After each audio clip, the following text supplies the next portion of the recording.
premiando a falta de talento, porque ao mesmo tempo veio a notícia em seguida que 23 instituições financeiras fecharam depois dessa CPI dos precatórios, que o PITA depositou 97 mil reais no Tesouro de São Paulo, que aquele Wagner Ramos depositou 500 mil reais, e o processo continua, espero, depositou 500 mil reais o Wagner Ramos, que o Suruagi pediu licença de Alagoas e poderá renunciar, e que o senador Josafá Marinho, que está vendo 2 relatórios, a primeira vez que tem 2 relatórios, já disse que o segundo, o falso, não vale.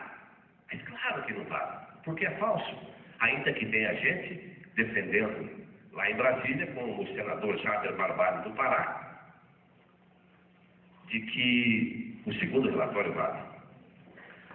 Agora, nós não podemos premiar a esperteza. Ouçam o que disse há mais de 30 anos atrás Bento Munhoz da Rocha Neto, que foi o governador mais preparado intelectualmente da história do Paraná. Pode não ter sido melhor. Nós tivemos grandes governadores, recentemente inclusive, mas Bento foi o mais preparado. Dizia ele: ponha-se a nu a esperteza, mostre-se a degradação que representa nas relações humanas, o desassossego e a inquietação que traz à vida nacional. Sejam os brasileiros incansáveis no combate à esperteza. Não a tratem com carinho, como é frequente. Convençam-se de seu aviltamento. Quando falei e me propus a discorrer sobre mentalidade e justiça, eu fui à carta de maus exemplos como esses que eu estou passando para vocês, e também à carta de bons exemplos. Mas o que é mal salta mais aos olhos.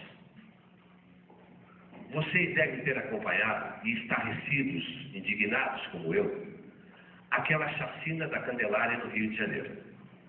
Qualquer advogado trabalharia pela condenação daqueles marginais que usam o uniforme da PM no Rio de Janeiro. Bom, condenação de 240 anos. Houve um recurso, um bom advogado, uma fragilidade da nossa cabeça, e o cidadão condenado a 240 anos ontem foi inocentado hoje e colocado em liberdade. Isso aconteceu aqui no Rio de Janeiro agora, há poucos meses. Está bem fresquinho na nossa cabeça ainda essa barbaridade que nós acompanhamos nesse país. Os senhores não riam. O presidente do Tribunal de Contas de Alagoas, há uns 5, 6 anos atrás, responsável pelo pagamento do pessoal, responsável pelas assinaturas e análises, portanto, das contas do governo do estado de Alagoas, dos municípios de Alagoas, enfim, pela fiscalização da administração pública alagoana, por crime de homicídio, foi condenado e foi preso.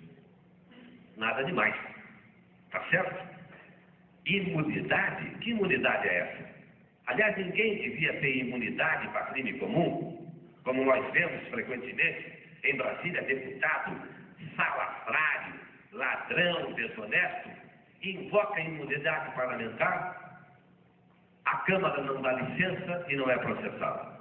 Mas o presidente do TC de Alagoas foi condenado e foi preso. A sociedade alagoana, por certo, aplaudiu. Entrou em cana. Está muito certo. Para a surpresa de todos, durante a tarde, ele saía da cadeia, ia para o Tribunal de Contas, vestia a sua toga, presidia a sessão, assinava documentos e depois voltava para a cadeia. Não é programa de humorismo, não. Não é. É a triste realidade de um país gigantesco, maravilhoso, como esse chamado Brasil. Agora, recentemente, futuros advogados classe A, eu vi duas coisas que me desgostaram muito aqui no nosso estado do Paraná. Lá em Paranaguá, desapareceu um container. Tem fiscalização, tem polícia, tem guarda portuária, e desapareceu um container. Dentro desse container, entre várias coisas, 2 automóveis importados, automóveis de 60, 80 mil reais cada um.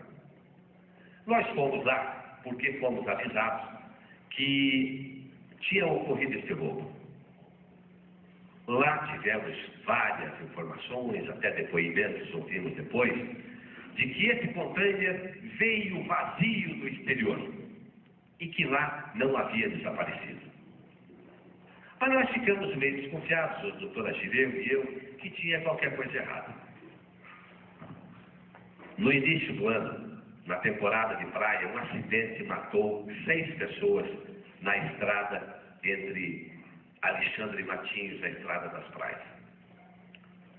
Um dos veículos causadores daquele acidente funesto era um daqueles 2 que estava dentro do container que tinha vindo vazio do exterior. E todo mundo nos informou que o container verdadeiramente estava vazio e não tinha carro. E agora, há um mês atrás, a Secretaria de Segurança Pública encontrou o outro automóvel Mitsubishi que estava dentro daquele container. Quer dizer, todo mundo querendo ser mais malandro do que a malandragem, mais esperto do que o espertalhão, contando história na nossa cabeça, ou, como vimos na estrada, houve um engarrafamento violento e o pessoal passando pelo acostamento.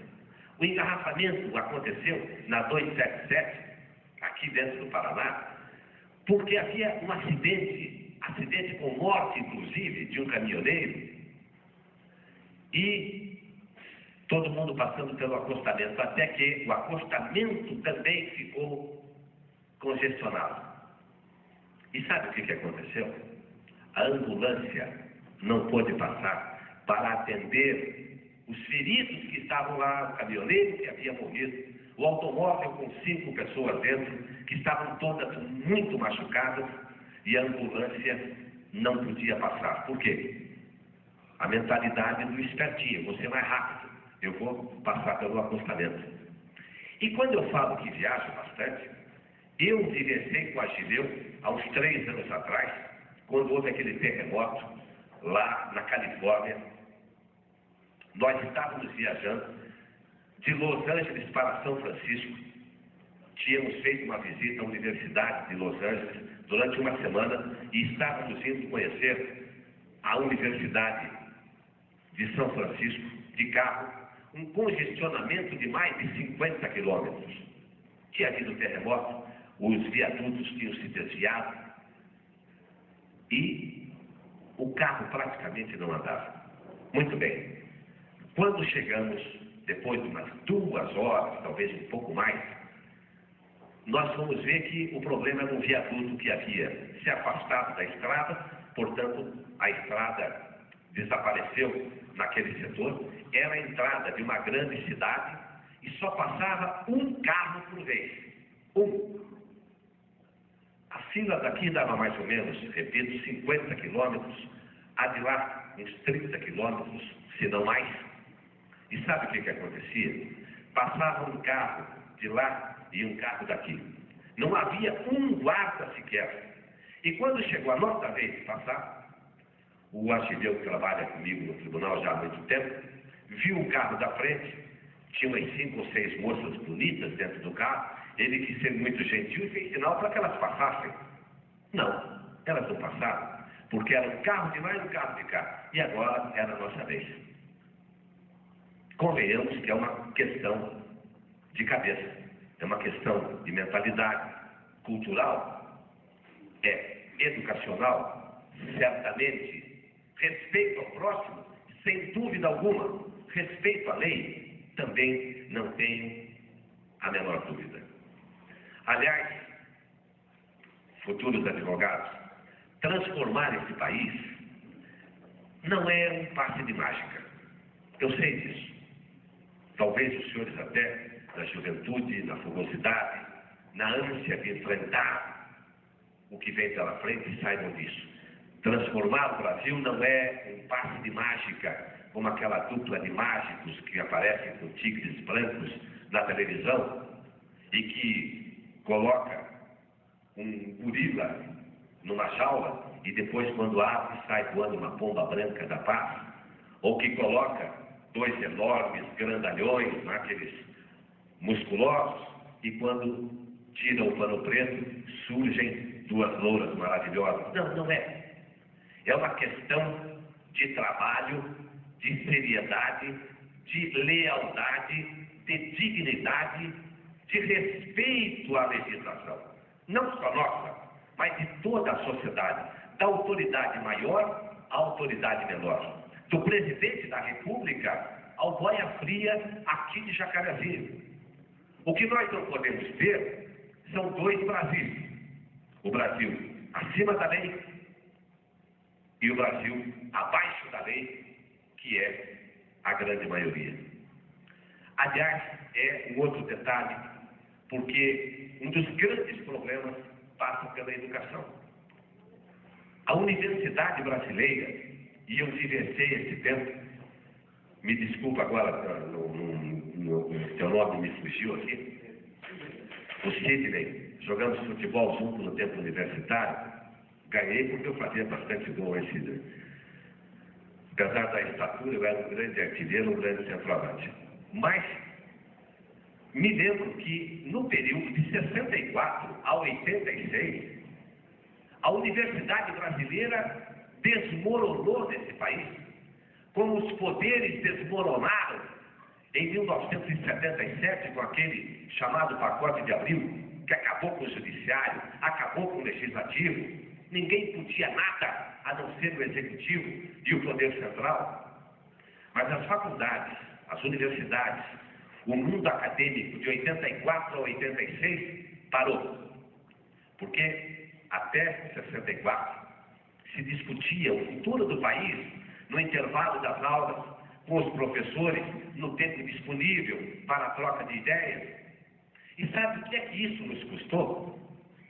Essa avaliação do MEC, que eu, desde o início, fui favorável, não porque vocês são classificação A, mas para demonstrar o nível da educação nesse país, como é que estamos caminhando nas nossas faculdades, e a conclusão também de sociólogos do próprio MEC, é que estamos fazendo hoje, em 1997, o que deveríamos ter feito na década de 60. Portanto, estamos, eu, professor Goldberg, Sidney, professor Nassif e todos os senhores, estamos fazendo com 30 anos de atraso aquilo que a Inglaterra já fez há mais de 30, com certeza, a França, os Estados Unidos, o Canadá, a extraordinária Alemanha, a Itália, que agora conseguiu também se transformar com a operação Manipulite, ou Mãos Limpas, a própria Espanha e Portugal, que estão se transformando, mas nós estamos 30 anos correndo atrás da história. Eu estou, às vezes, dando uma voltinha, você pode dizer, bom, mas eu sou advogado, será que eu preciso estar ouvindo tudo isso? Olha, o Ortega y Gasset, no seu livro Missão das Universidades, escreveu que o bom profissional não pode se prender aos rígidos limites da sua profissão.